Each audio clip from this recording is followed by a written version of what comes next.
So once you have decided on the design for your emoji pillow, you'll color it in, hand it in for marks, and then you can start to work in your booklet here.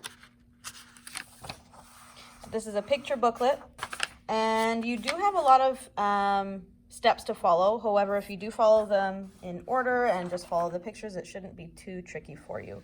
I'm going to skip ahead to the step 5. It says cut out the facial features using the same technique as the yellow fabric.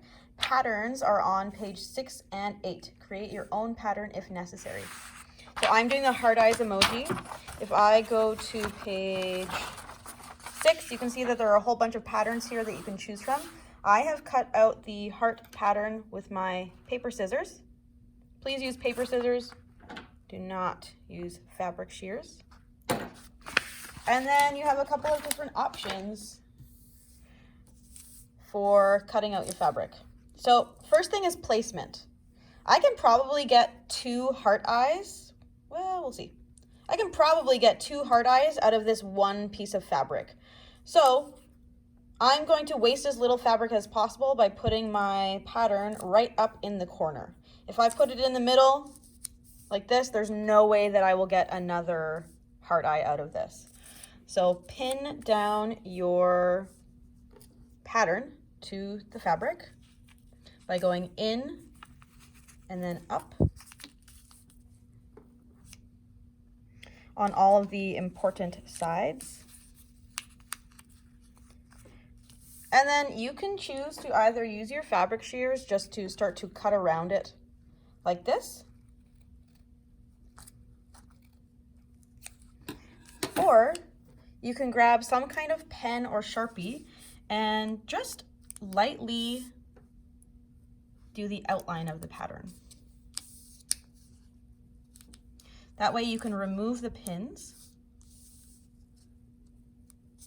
and just cut based on your lines.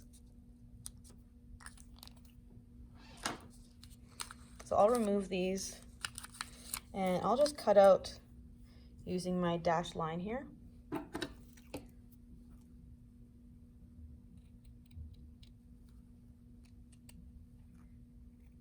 You will have to keep in mind that this marker will probably show up, so you want to put it upside down when you start to sew your features onto the face.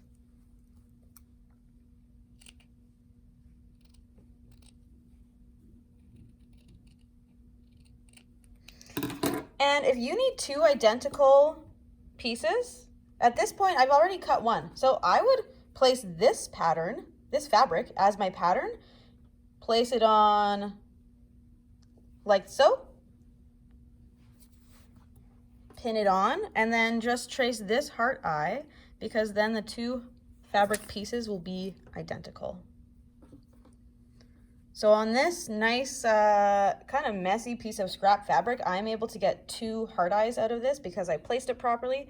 I'm also cutting out my patterns or my fabric using the fabric shears, and you can use 2 techniques. You can either use just the pinning technique and cut around it, or you can do the technique that I showed earlier, which is just tracing the pattern onto the fabric.